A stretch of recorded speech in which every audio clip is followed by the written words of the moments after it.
नमस्कार। आज हम जरा गायत्री मंत्र की गहराई में उतरते हैं। हमारे पास कुछ नोट्स हैं, गायत्री मंत्र का सार। तो कोशिश रहेगी कि इसके असली मतलब को समझें। शुरुआत करते हैं ओम से। ये तो बहुत कॉमन है। पर नोट्स कहते हैं कि ये सिर्फ आवाज नहीं, बल्कि मतलब सृष्टि का स्रोत है। क्या ये सही है? हाँ बिल्कुल। ओम को वो पहली गूंज मानते हैं, जहां से सब कुछ शुरू हुआ। तो मंत्र की शुरुआत में इसे बोलकर हम एक तरह से सीधे उस सोच से कनेक्ट कर रहे हैं। अच्छा, ओम के बाद फिर आता है भूर भुवः स्वः। नोट्स में लिखा है भौतिक, मानसिक, आध्यात्मिक लोक। ये क्या है? मतलब सिर्फ जगह या कुछ और? जगह कहला शायद थोड़ा सिंपलिस्टिक हो जाएगा। ये असल में अस्तित्व के मतलब चेतना के 3 लेवल हैं। भूर तो ये दुनिया हो गई जो हमें दिखती है। हाँ, फिजिकल वर्ल्ड। जी। और भव हुआ वो बीच का स्पेस, कह सकते हैं मानसिक भावनात्मक जगत। और स्व वो सबसे ऊंचा आध्यात्मिक स्तर। तो जब हम इन्हें साथ बोलते हैं, हम बेसिकली इन सारे लेवल्स को एड्रेस कर रहे हैं। तो ये सिर्फ नाम नहीं बल्कि पूरे अस्तित्व की बात हो रही है। ठीक है, आगे बढ़ते हैं। तत्सवितुर्वरेण्यम। नोट्स में सवितुर का मतलब सूर्य रेखा है, पर क्या ये वही आसमान वाला सूर्य है? हाँ, ये अच्छा सवाल है। देखिए, सवितुर का मतलब सूर्य तो है, पर यहाँ इसका सिंबॉलिक मतलब ज्यादा जरूरी है। वो दिव्य रोशनी, वो चेतना जो सबको ज्ञान देती है, जिंदगी देती है। अच्छा, मतलब ज्ञान का प्रकाश। हाँ हाँ।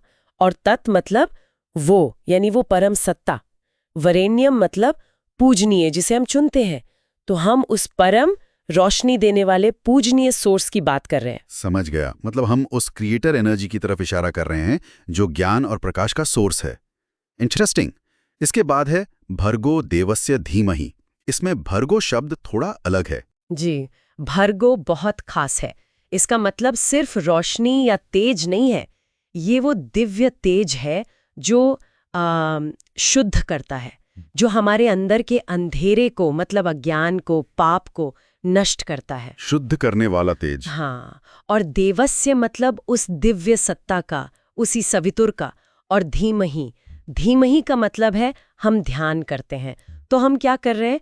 हम उस डिवाइन लाइट के शुद्ध करने वाले पहलू पर फोकस कर रहे हैं, मेडिटेट कर रहे हैं। धीमहि यानी ये पैसिव नहीं है, एक्टिवली ध्यान लगाना है।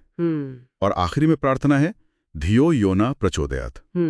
इसका क्या मतलब हुआ? यही तो मतलब मंत्र का क्लाइमैक्स है, प्रार्थना का निचोड़। धियो मतलब हमारी बुद्धि, हमारे इंटेलेक्ट, हमारी समझ। बुद्धि, ठीक है। यो नहा मतलब जो हमारी।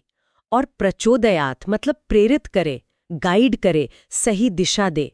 तो पूरी लाइन का भाव है कि वो दिव्य प्रकाश, वो भर्गो जिस पर हमने ध्यान किया, वो हमारी बुद्धि को सही दिशा में ले जाए, हमें सच की तरफ प्रेरित करे। अच्छा, तो अगर हम पूरा जोड़ें तो ओम से शुरू करके अस्तित्व के सारे लेवल्स भूर भुवः स्वः को मानकर, फिर उस डिवाइन लाइट सवितुर भर्गो पर ध्यान लगाकर हम प्रार्थना कर रहे हैं कि वही लाइट हमारी बुद्धि को गाइड करे। धियो प्रचोदयात्। यही है पूरा सार। बिल्कुल सही कहा आपने, एकदम यही है।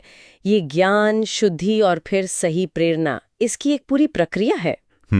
और यहीं पर एक सोचने वाली बात आती है, हम सब ये शाब्दिक अर्थ तो समझ लेते हैं, पर अगर हम रोज की लाइफ में सिर्फ इन शब्दों से आगे बढ़कर, जैसे भर्गो यानी वो शुद्ध करने वाला तेज, या धियो प्रचोदयात् यानी सही इंटेलेक्चुअल गाइडेंस, इन आइडियाज पर फोकस करें, तो ये हमारी अवेयरनेस को, हमारे इरादों को कैसे बदल सकता है?